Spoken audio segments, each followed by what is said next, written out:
Bismillahirrahmanirrahim. Assalamualaikum warahmatullahi wabarakatuh. Perkenalkan, saya Nur Aziza Ikrani dengan NIM 19470400005 dari kelas M81. Nah, pada video kali ini saya akan menjelaskan terkait pembelajaran ataupun materi tentang karakteristik anak berkebutuhan khusus. Karakteristik anak berkebutuhan khusus, yaitu anak-anak berkelainan fisik. Anak-anak yang berkelainan fisik terdiri dari tunanetra, tunarungu, dan tunadaksa. Adapun karakteristik kelainan fisik yaitu yang pertama tunanetra. Tunanetra itu adalah anak-anak yang mengalami kelainan atau gangguan pada fungsi penglihatan yang dinyatakan dengan tingkat ketajaman penglihatan atau visus sentralis di atas 20 atau 200 dan secara pedagogis membutuhkan layanan pendidikan khusus dalam belajarnya di sekolah. Karakteristik untuk anak tunarungu yaitu yang pertama dari segi fisik. Adanya kelainan pada indera penglihatan seperti rabun jauh, rabun dekat, ataupun buta warna. Kemudian dari segi kemampuan akademik. Maksudnya, kemampuan yang dimiliki si anak tersebut tidak jauh berbeda dengan anak normal pada umumnya. Kemudian, dari segi motorik, artinya si anak tersebut tidak dapat berpindah dari satu tempat ke tempat yang lain dengan mudah. Nah, makanya dia kurang dapat melakukan mobilitas secara umum. Kemudian, dari segi sosial dan emosionalnya yaitu seperti cepat atau mudah tersinggung serta bersifat verbalis, yaitu dapat berbicara tetapi tidak tahu fakta atau kenyataannya. Kemudian tunarungu adalah istilah yang menunjukkan pada kondisi di mana ketidakfungsian organ pendengaran atau telinga seorang anak. Nah, kondisi ini menyebabkan mereka memiliki karakteristik yang khas, berbeda dari anak normal pada umumnya. Karakteristiknya yaitu yang pertama, dari segi fisik. Kesan lahiriah tidak menampakkan adanya kelainan pada anak. Artinya, cara berjalannya kaku dan agak membungkuk. Akibatnya terjadi permasalahan pada organ keseimbangan. Contohnya pada indera pendengaran, menyebabkan anak-anak tunarungu mengalami kekurangan seimbangan dalam aktivitas fisiknya. Kemudian yang kedua, dari segi kemampuan akademik, tidak berbeda dengan keadaan anak-anak normal pada umumnya. Nah, maksudnya perkembangan akademiknya itu lamban, akibatnya terjadi keterbatasan dari segi bahasa.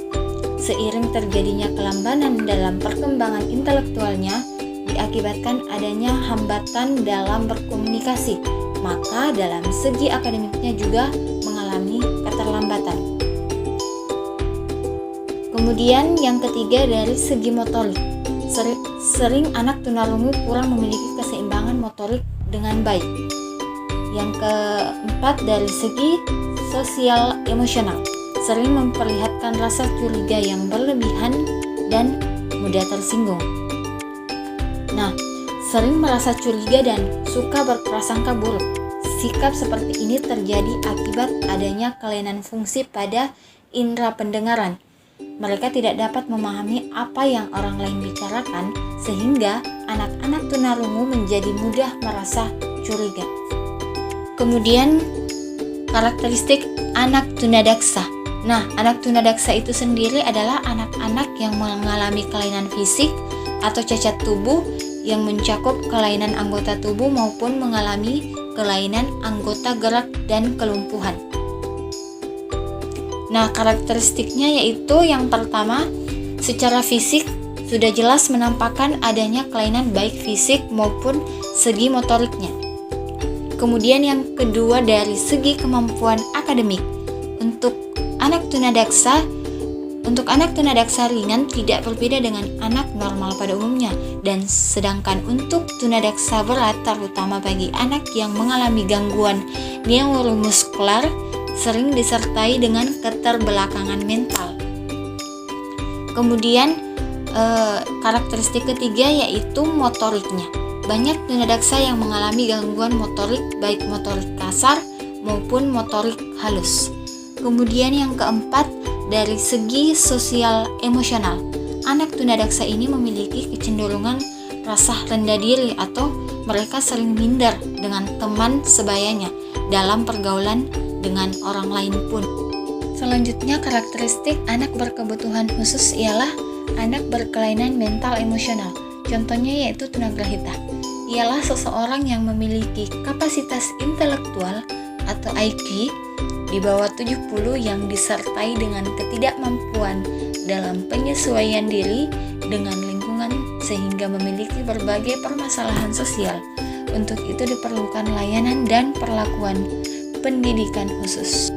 Pada dasarnya, anak tunagrahita memiliki karakteristik yang relatif homogen berdasarkan klasifikasinya.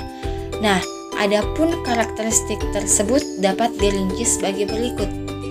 Yang pertama, tingkat ringan, yaitu memiliki kemampuan paling tinggi setara dengan anak kelas 5 SD, mampu diajar membaca, menulis, dan berhitung sederhana.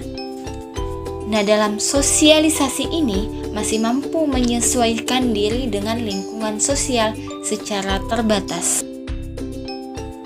Kemudian, setelah tingkat ringan yaitu tingkat sedang.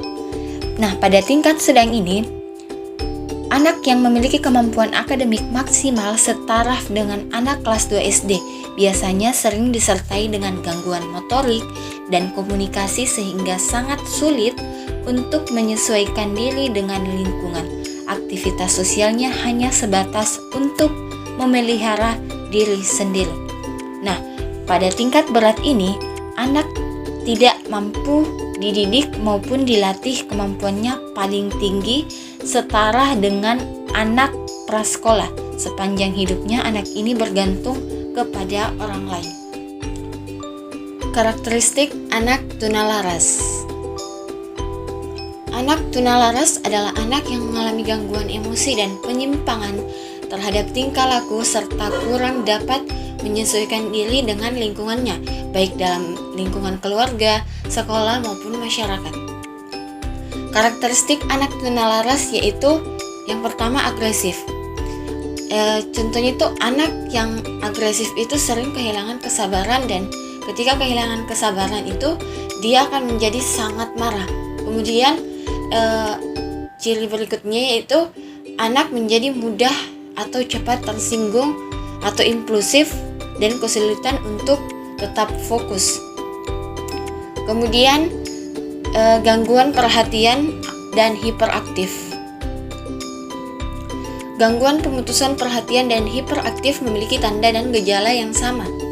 Seperti untuk aspek intensi yaitu sulit fokus atau berkonsentrasi, sulit mengerjakan tugas yang membutuhkan konsentrasi lama, misalnya dalam pengerjaan tugas sekolah ataupun permainan, tidak teliti dalam mengerjakan tugas sekolah, pekerjaan lainnya ataupun aktivitas lainnya. Kemudian untuk karakteristik anak berkebutuhan selanjutnya yaitu anak berkelainan akademik. Nah, ini juga biasa sering disebut dengan anak berbakat.